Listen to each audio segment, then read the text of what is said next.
What's up, guys? Giving you another update. All right, so this is another bike we're gonna be working on. This is my brother-in-law's oldest daughter's mini bike. What we're gonna do is we're gonna strip it down all the way, pull the engine and everything, tires.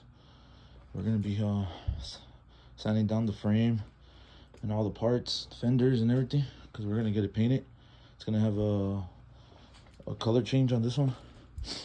And then we're also gonna remove that engine, and we got a 212 non-Hemi we're gonna install. And also we're gonna throw in the torque converter with the Juggernaut, get rid of the clutch, and then have the torque converter.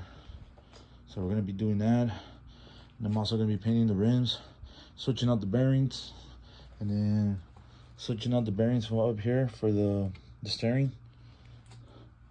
And we're gonna also just strip everything down.